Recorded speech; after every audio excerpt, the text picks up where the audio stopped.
Welcome to my imaginationary love story world. ये love at first sight का part 15 है। चलिए स्टोरी को शुरू करते हैं। अब विंग जो वांगजी के कमरे में था, विंग ने जैसे देख लिया था कि वांगजी अपसेट है। तो हाँ, जब किसी इंसान को ना खुद को लेकर इनसिक्योरिटी होती है ना, तो आपको उसे छोटी छोटी बातों को इमोशनली एक्सप्लेन करना पड़ता है, प्रैक्टिकली समझाना पड़ता है, वरना वो बात वो खुद पे ही लेके और भी ज़्यादा खुद को हर्ट करने लगेगा। विंग ये बात जानता था। तो विंग ने कहा, इंग ने वांगजी के चिक्स को पकड़ा, उसके ऊपर बैठ गया था और कहा, नाराज़ हो या फिर गुस्सा हो या फिर दुखी हो। तो वांगजी ने कहा नहीं तो वो इंग ने कहा, वांगजी देखो, मैं तुमसे बहुत प्यार करता हूँ, मतलब बहुत बहुत बहुत ज़्यादा, तुम सब सोच भी नहीं सकते हो, ठीक है, पहली बात। और दूसरी बात, तुम्हें अपनी बात रखने की पूरी आज़ादी है। ये रिलेशन जितना मेरा है उतना तुम्हारा भी है। तो तुम्हें दिल खोल के बोलना चाहिए कि तुम्हें क्या चाहिए, क्या नहीं, क्या तुम्हें अच्छा लग रहा है, क्या नहीं लग रहा है, ठीक है वांगजी। तो वांगजी ने क्या आंखों से थोड़ा सा आंसू गिर गया था, विंग थोड़ा सा खामोश हो गया था। वांगजी ने इनको अच्छे से पकड़ा और कहा, मुझे छोड़ के मत जाना, क्योंकि मैं तुम्हारे बिना जी नहीं पाऊँगा विंग। तो विंग ने कहा, कभी नहीं जाऊँगा, ठीक है। फिर अब बताओ, तुम गुस्सा थे या नाराज़ थे या दुखी थे या फिर क्या। तो वांगजी ने कहा, थोड़ा सैड था और कुछ नहीं। तो विंग ने कहा, वांगजी पहले सुनो, मेरी बात पूरी अच्छे से सुनो, मैं तुमसे बहुत बहुत बहुत बहुत ज़्यादा प्यार करता हूँ, इतना कि मैं तुम्हें बता नहीं पाऊँगा, ठीक है। दूसरी बात, मैंने ये बात पब्लिकली इसीलिए नहीं कहा क्योंकि मुझे तुमसे कोई सेम फील नहीं हो रहा है। क्या मुझे ये नहीं लग रहा है कि तुम फिज़िकली चैलेंज हो या फिर और कुछ। मुझे बस बुरा इस बात का लगेगा कि अगर मेरे फैंस तुम्हें एक्सेप्ट नहीं करेंगे, वो कुछ गलत बुरे बोलेंगे और वो तुम्हें बहुत पढ़ना पड़े या जानना पड़े, कहीं से पता लगे और तुम दुखी हो, मुझे वो पसंद नहीं है। और वैसे भी मुझे बस अपनी इस छोटी सी दुनिया में तुम्हारी एक छोटी सी प्लेस चाहिए जहाँ पे मैं खुद को अच्छे से, वो कहते हैं, कंफर्ट जोन पे रख सकूँ। तो वांगजी ने जब इनकी ये बात सुना कि वो इनके लिए उसका कंफर्ट जोन वो खुद है, तो ये जानने के बाद वांगजी को बहुत ज़्यादा खुशी हुई थी। वांगजी को जैसे उनकी थोड़ी थोड़ी पास्ट लाइफ के बारे में पता है कि हाँ, इनके ऑर्फन है, उसे फैमिली फ्रेंड्स वो खुद बनाता है, और उसके लिए सच में वो जो बातें बोल रहा है वो उसके लिए बहुत ज़्यादा मायने रखता है। तो वांगजी ने ये बात सुनने के बाद इनको अपने सर हाँ में हिला और कहा, ठीक है। तो विंग ने, अब गुस्सा नहीं हो, नाराज़ नहीं हो और कोई सैडनेस वाली फीलिंग नहीं है ना। तो वांगजी ने अपना सर ना में हिलाया और विंग वहीं पे सो गया था क्योंकि हाँ, वो बहुत टायर्ड हो गया था। इतने सारे एक साथ चीज़ें होती थी, रही थी उसकी लाइफ में, अब वो थोड़ा सा ब्रेक जाता था, इसलिए वो वहीं पे सो गया था। अच्छे खासे उसे नींद आ गई थी। वांगजी पूरे दिन भर काम करता है, साउथ इंडियन स्वयं रात पे चले जाते। वांगजी जो इनको उठाने नहीं चाहता था और विंग जो आराम से वहाँ पे लेटा होता, करीब रात के 9 बजे के आसपास विंग की नींद खुली। विंग ने कहा, हाँ क्या पानी पिलाना, बहुत प्यास लगी है और मैं सोफे पे कैसे सो गया। तभी वांगजी ने कहा, विंग आगे बोलो। तो विंग को रियलाइज़ हुआ कि वो वांगजी के ऑफिस में वहीं पे भी वांगजी को हक करके सो गया था। तो विंग ने कहा, मैं कितनी देर सो रहा था। तो वांगजी ने कहा, 9 बज गए। तो विंग ने कहा, क्या कल के। तो वांगजी ने मुस्कुरा दिया, नहीं आज के 9 बजे है, चलो पानी पी लो। तो विंग ने कहा, उठाए क्यों नहीं। तो वांगजी ने कहा, तुम इतने प्यारे से सो रहे थे, कैसे उठा लेता। तो विंग ने अपने सर हाँ में हिलाया और वांगजी और विंग वहाँ से चले गए थे। वांगजी ने विंग को ड्रॉप किया और अपने अपार्टमेंट चला गया था। वांगजी कुछ सोच रहा था कि हाँ, कहीं ना कहीं विंग की बातें सही है और विंग उसे लेके परेशान हो रहा है, ये बात वांगजी को सही नहीं लगा। तो उसने रात के 10 बजे के आसपास, जब लान फैमिली जब सो गए थे, लान फैमिली और जैंग सब बहुत खुश थे वांगजी और विंग के रिलेशन के बारे में जान के। तो उनकी खुशी तो एक्स्ट्रा लेवल पे थी। आज पूरी रात बहुत सारी बातें कर रहे थे, सोते सोते ना पूरे 10 साढ़े 10 बज चुके थे। तभी मिंगिया जो अपने रूम पे बेबी को फिट करा था, तो फिर उन्हें एक फ़ोन आया। तो मिंगिया ने कहा, हाँ बोलो वांगजी, आज मुझे क्या कैसे फ़ोन किया। तो वांगजी ने कहा, काका मैं अपने पैरों का इलाज करना चाहता हूँ। ये सुनते मिंगिया उस शौक, क्योंकि वांगजी ने जो लास्ट होप खोया था, उसके बाद मिंगिया ने 2-4 ट्रीटमेंट उसे सजेस्ट किए थे, पर वांगजी ने मना कर दिया था कि नहीं, मुझे और कोई ट्रीटमेंट नहीं करवाना है। तो मिंगिया ने कहा, पर वांगजी, तो वांगजी ने कहा, काका क्या नहीं हो सकता है। तो मिंगिया ने कहा, क्यों नहीं, बस थोड़ा टाइम लगेगा या फिर कुछ सर्जरी करनी पड़ेगी। वो वांगजी ने, कुछ भी होगा, मैं करना चाहता हूँ। तो मिंगिया ने कहा, आर यू श्योर वांगजी।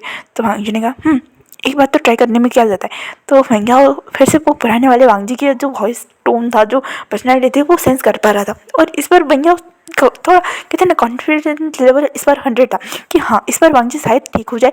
तो मिंग्याओ ने ठीक है मैं कल या परसों के आसपास तुम्हें बता दूँ कि हाँ मेडिकल के बहुत सारे प्रोसेस होते हैं ना, रिपोर्ट्स वगैरह ट्रीटमेंट वगैरह, वो सारे रिकॉर्ड्स निकाल के वांगजी रिसेंटली के कुछ रिकॉर्ड चेक करके रिपोर्ट्स बना के उसे भेजना था, तो वो जर्मन भेजना था। ये सुनने के बाद वांगजी ने कहा तो फिर कब आना है? तो मिंग्याओ ने कहा कल आ जा। तो वांगजी ने कहा किसी को पता ना मत। तो मिंग्याओ ने अपना सर हाँ मिला के, जैसे वांगजी ने कहा गगा मुझे दिखाई नहीं दे रहा है। तो मिंग्याओ ने कहा तुम पता चल रहा है ना मैं हाँ बोल रहा हूँ।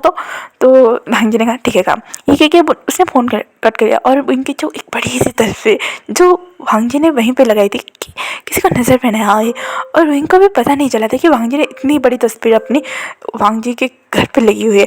तो इन्हें उसे इनकी तस्वीर को देखते हुए वांगजी ने कहा विंग मैं एक बार ट्राई करना चाहता हूँ, जैसे तुमने अपनी लाइफ को बहुत सारे मौके दिए, बस एक और मौका मैं खुद की लाइफ को देना चाहता हूँ। अगर नहीं हुआ तो क्या तुम मेरे साथ रहोगे? मुझे पता है तुम रहोगे। ये कह के वांगजी मुस्कुरा रहा था और वो सोने चला गया था।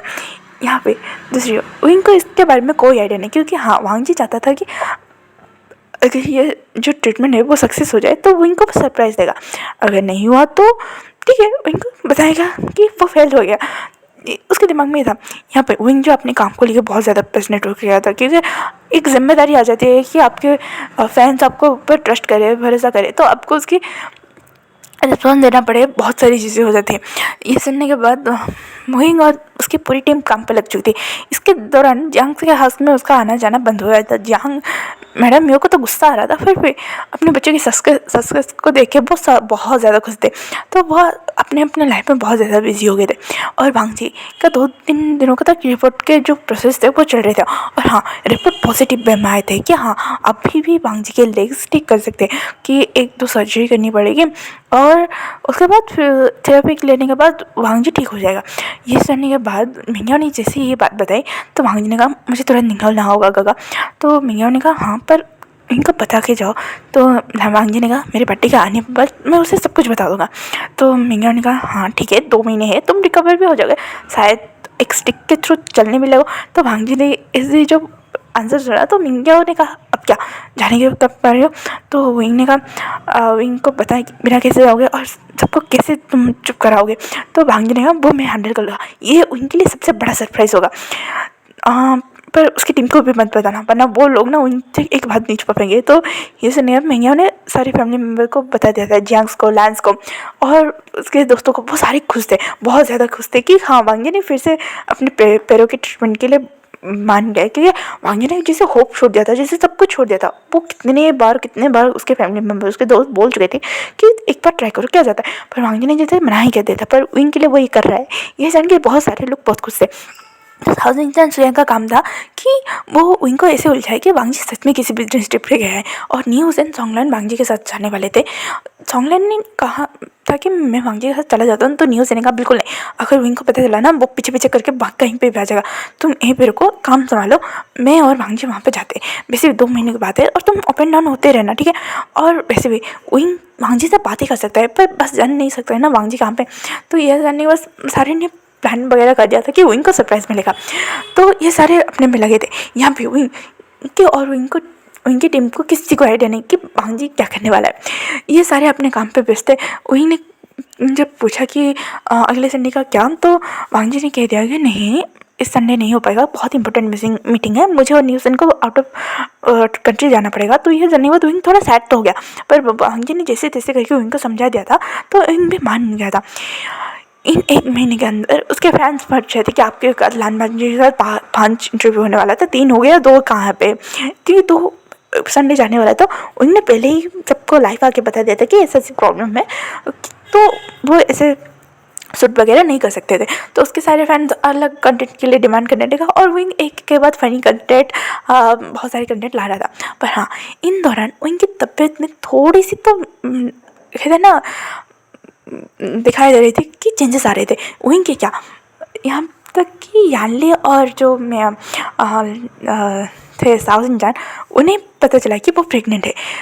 और सॉन्गलैंड जो वांगजी के देखने के लिए वहाँ पे गया था कि वांगजी की ट्रीटमेंट कैसी चल रही है, तब उसे वांगजी ने एक शॉकिंग न्यूज़ दिया था कि वो पापा बनने वाला है। तो न्यूज़ एंड को ने जब यह बात सोंगनान ने डिस्कस किया कि न्यूज़न को रेस्ट चाहिए और वांग जी ने कहा कि न्यूज़न तुम चले जाओ। तो न्यूज़न ने कहा क्यों, क्या मैं इतना वीक लगता हूँ? सोंगनान ने भी वांग जी की बात नहीं सुनी और न्यूज़न से कहा कि तुम यहीं पे रुकना, कोई घर पर वहाँ पे आने की कोई ज़रूरत नहीं, तुम यहाँ पे बेटर करोगे। और ऐसा नहीं था कि हाँ वांग जी के केयर के चक्कर में न्यूज़न का केयर कम हो रहा था, ऐसा हो रहा था कि वांग जी ने को तो स्पेशल ट्रीटमेंट मिल रहा था पर न्यूज़न के आसपास 2 डॉक्टर 2 नर्स 24 घंटे रहते थे, डाइटिशियन न्यूट्रिशन। ऐसा लग रहा था कि मतलब वांग जी बीमार नहीं है, न्यूज़न बीमार है। उसने कई बार कंप्लेन करने के बारे में सोचा भी, पर कहते हैं ना भाई दोस्त दोस्त होते हैं, तो ऐसा ही कुछ था।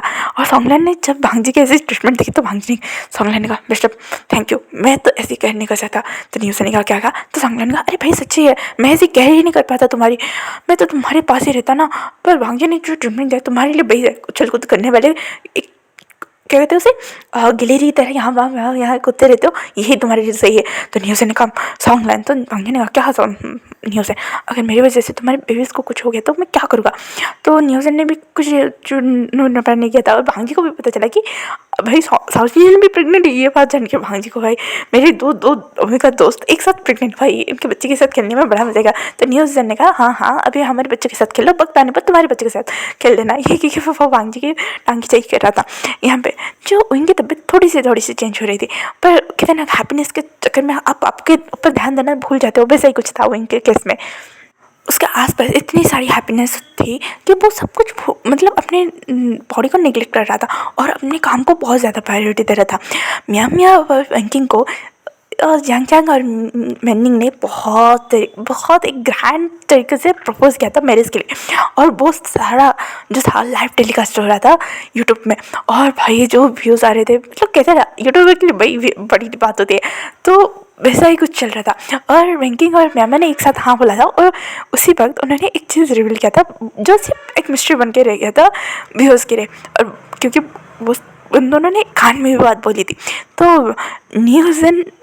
मैनिंग और जैंग चैंग ने जब ये बात आफ्टर लाइव स्ट्रीमिंग ख़त्म होने के बाद पूछा, तो म्यामा और वैंकिंग एक साथ बोलते कि हाँ हम प्रेग्नेंट है, बस 2 हफ्ते की कन्फर्मेशन है, जब हमें कुछ बॉडी पे चेंजेस लगे।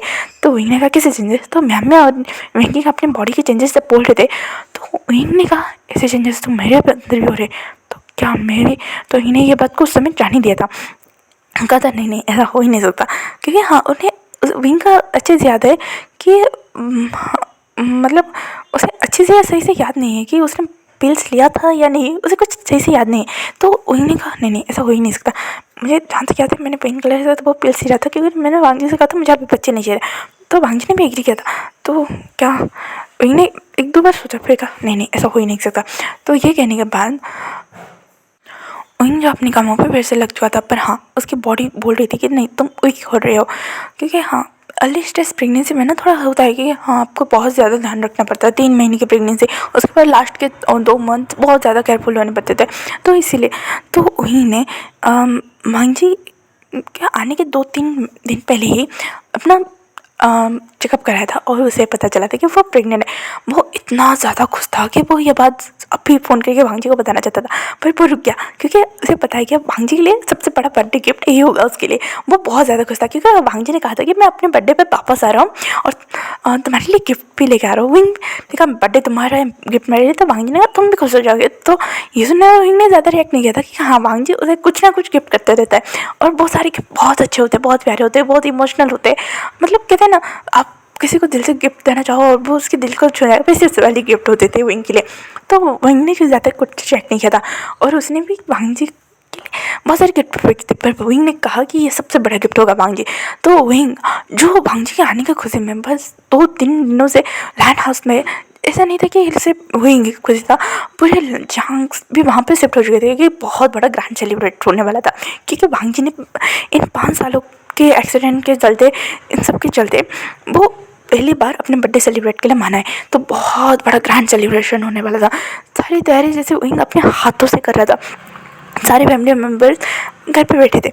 विंग जो शॉपिंग करके जैंग चैंग और वैंकिंग के साथ वापस मतलब आ रहा था, जैंग चैंग ने कहा बस कुछ काम है हमें जाना पड़ेगा। तो विंग ने कहा पर अभी क्यों? तो विंग ने जब पूछा कि कहाँ जा रहे हो, तो जैंग चैंग ने कहा कि अरे यहाँ सारे बिजी रह रहे तुम्हारी उस सरप्राइज़ का क्या। तो विंग ने हाँ, क्योंकि वो विंग को याद है कि वो ये सारी बातें जो है वो दुनिया के सामने बोलना चाहता है। तो ये सुनने के बाद विंग ने नहीं वो रहने देते, क्योंकि अब विंग को लगा कि उससे बड़ा सरप्राइज़ वांग जी के लिए विंग के पास है। तो विंग ने कहा अभी नहीं, बाद में।